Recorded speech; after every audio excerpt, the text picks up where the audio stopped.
سن 2018 کی حج کے اوپر میں نے حضرت مولانا طارق جمل صاحب سے کہا، میں نے کہا مولانا فلاں بہن ہے، پہلے میں بہن کہتا تھا، بس ایک بات بڑی یہاں ہنسنے والی ہے، میں اس کو بہن کہوں. میں نے کہا مولانا، میں ان سے پہلی دفعہ 2017 حج عمرے پہ ملا رمضان میں، ان کی والدہ اور ان کے گھر والوں کو لے کر وہ آئے تھے. تو میں نے کہا بہن آپ کو کچھ کام ہو تو مجھے ضرور بتانا، معاف کرنا یہ بات، لیکن جو حقیقت ہے وہ حقیقت ہے. ہمارے تصور میں بھی اللہ کیا فیصلے کر چکا ہوتا ہے کہ ہمیں نہیں پتہ ہوتے ہیں. پھر میں نے حضرت مولانا سے کہا، میں نے کہا مولانا آپ ان سے بات کریں. مولانا نے بات کی کہ بیٹی میں ملنا چاہتا ہوں. تو کہا کہ میں دبئی آ رہی ہوں. تو مولانا نے کہا میں ضرور آؤں گا بیٹی آپ کو ملنے. تو میں حج سے واپس دبئی آیا اور وہ بھی اپنی والدہ کے ساتھ دبئی آ گئی. مولانا انہیں ملے 6 سے 8 گھنٹے وہ اپنی والدہ کے ساتھ تھی، مولانا اپنے گھر والوں کے ساتھ تھے، ملے. پھر وہ بھی آ گئے، میں بھی انڈیا آ گیا. مولانا کا اگر سفر تھا کینیڈا کا، مولانا وہاں چلے گئے. مولانا مجھے کہتے ہیں کہ بیٹا اگر آپ کی ثنا سے کوئی سگائی ہو جائے تو بہت اچھا کام آ جائے.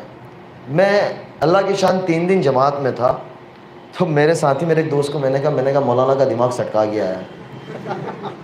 میں نے مولانا کے بیٹے کو میسج کیا، میں نے کہا یار والد صاحب کا دماغ، وہ کینیڈا میں تھے تو ہمارا وقت کا فرق تھا. تو بولے کیا ہوا؟ میں نے کہا مولانا کسی کے ساتھ کسی کا بھی نکاح جوڑ دیتے. اگر میں نے کہا میں نے ان کو یہ بات کہہ دی نا تو یہ مجھے جوتا اٹھا کے ماریں گے کہ یہی کام رہ گیا ہے.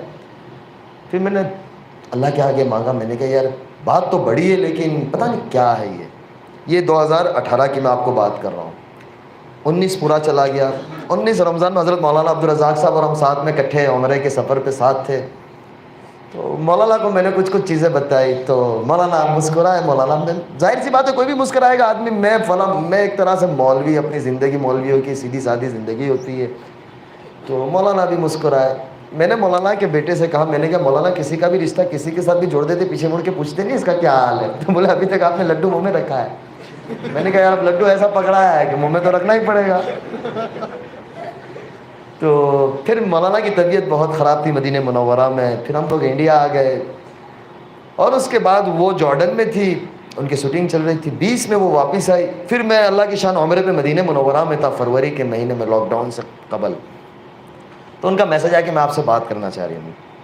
3-4 دفعہ میسج آئے. میں حرم میں تھا تو میں دیکھ نہیں پایا. پھر میں نے رات میں بولے میں آپ سے کچھ بات کرنا، کچھ مسائل تھے.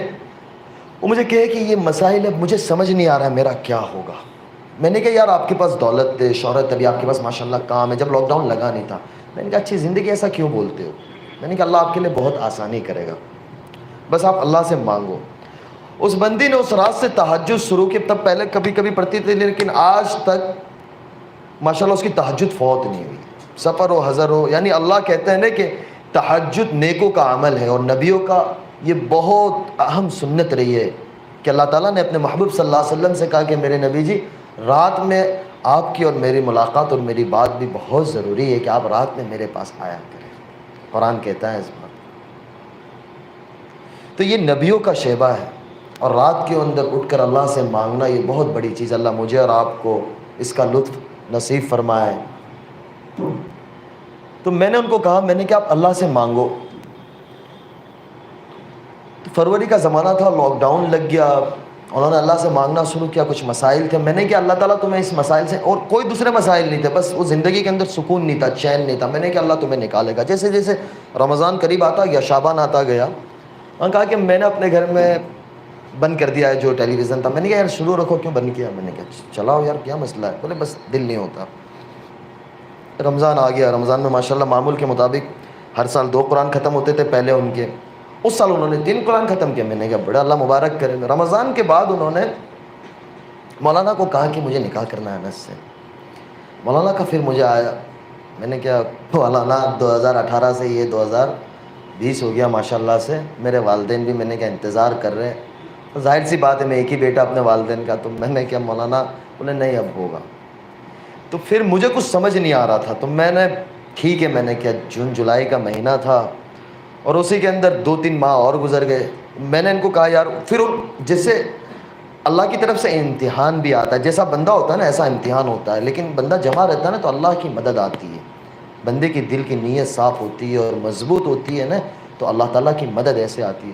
اتنا کام آنا شروع ہوا. جیسے لاک ڈاؤن کھلنے گیا تو وہ جو پتہ نہیں نوجوان سارے بیٹھے ہیں، مجھے نام یاد رہے گا، خطروں کے کھلاڑی ایک شو آتا ہے، پتہ نہیں آپ نوجوان بیٹھے ہوں گے، میں نے دیکھا کبھی نہیں ہے لیکن وہ بتاتے تھے تو اس کی آفر آئی, بولے پہلے جا چکی تھی اور بہت زیادہ ہے. میں نے کہا چلے جاؤ کر لو آپ. میں نے کہا کر لو, ہمارا کیا ہے, 10 دن کی بات ہے آپ کی. بولے نہیں بس نہیں کرنا.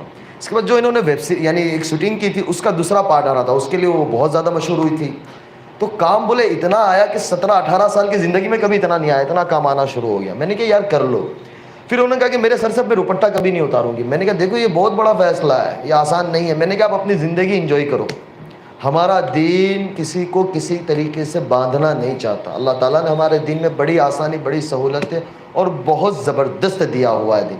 یہ دین اللہ تعالیٰ مجھے اور آپ کو سمجھا دے, اس کا اصل دین ہمیں اور آپ کو سمجھا دے. تو میں نے ان کو بولے بس میں نے طے کر لیا. مجھے کہا کہ مجھے اناؤنس کرنا ہے, مجھے چھوڑ دینا ہے. میں نے کہا یار آپ سوچ لو. میں ٹالتا رہا. اکتوبر آ گیا. بولا آپ نے اب نہیں کہا نا تو میں اپنے اعتبار سے اناؤنس کر دوں گی. میں نے کہا یار خاموخواہ کیوں یہ کر رہی ہو. بس بولے بس میں نے 17 سالی زندگی کے اندر لوگوں کو اس سے نقصان پہنچایا ہے, تو میرا نیت ہے کہ میں اللہ کے بندوں کی اور انسانوں کی خدمت کروں. دنیا میں بسنے والے ہر انسان چاہے جو بھی مذہب کا ہو, میں اس کے لیے کام آؤں, میں اس کے لیے خدمت کروں. لوگ پریشان حال ہیں تو میں اس کے لیے خدمت کروں, اور اللہ مجھ سے کام لے گا. مجھے کہ میں ان کے کام آؤں. میں اور بڑا یعنی ارادے نہیں کہ اللہ تعالیٰ ان کو اس کے اوپر اتارے کہ میں کوئی ہاسپٹل بناؤں, میں اس طریقے سے کچھ کام کروں. میں نے کہا یار یہ بہت بڑا فیصلہ ہے. 9 اکتوبر تھا. میں نے کہا دیکھو آپ سوچ لو. بولے نہیں بس میں نے طے کر لیا. میں نے کہا ٹھیک ہے. پھر مغرب کے بعد ڈالا, دوسرے دن اس کو میڈیا نے کور کیا اور چھوڑا. میں نے کہا دیکھو یہ بہت بڑا فیصلہ ہے ثنا, یہ یاد رکھنا. بولے نہیں. میں نے کہا بس اللہ میاں خیر کرے. اور پھر ایسا وقت گزرتا گیا, نومبر آ گیا تو مجھے بزرگوں نے, میں نے مولانا سے مشورہ کیا, مولانا کے بس نکاح کرنا ہے.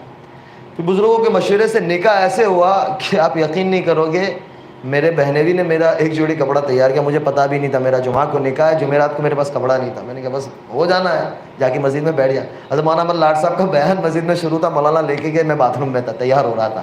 یعنی وہ سچویشن میں نکاح ہوا ہے. لیکن میں آپ کو ایک بات بتلاؤں کہ جو آدمی معمولات کا اور اعمال کا پابند ہوتا ہے نا, اللہ کے ساتھ اس کی اتنی مدد ہوتی ہے کہ میں آپ کو بتا نہیں سکتا, اور اللہ اس کے کام بنا دیتا ہے. دوسرے دن ہفتے والے دن ہمارا چھوٹا سا ایک ولیمہ تھا, کیونکہ کووڈ کا زمانہ تھا, تو ہم نے 100-150 کے درمیان میں جو گورنمنٹ کی گائیڈ لائنس تھی اس کے اعتبار سے ہم نے گھر والوں کے درمیان میں, دوستوں کے اندر چھوٹا سا ایک ولیمہ کیا. تو شام کے وقت تھا, تو ظاہر سی بات ہے تیاری ہوتی ہے, گھروں کے اندر مہمان ہوتے ہیں, تھوڑے بہت 10 مہمان بھی ہو جاتے, تو مستورات میں یہ ہوتا ہے. اب ظاہر سی بات ہے دلہن وہ خود تھی, اس نے اس کی سورہ واقعہ پڑھی ہے, سورہ رحمان پڑھی ہے, سورہ سجدہ پڑھی ہے. آج جب عشاء کے بعد فارغ ہو تو مجھے کہنے لگی مجھے سورہ رحمان سورہ واقعہ پڑھنے میں. مولوی کھڑا ہو جا تو بھی اب چپ چاپ, اب کوئی رستہ ہی نہیں ہے. میں نے کہا یار 1:30 بج رہا ہے, کل پڑھ لیں گے, چھوڑو نا. میں نے کہا ابھی سو جاؤ, نماز تو پڑھ لی ہے. بولے نہیں یہ تو پڑھنا ہے. میں نے کہا اللہ میاں خیر کرے.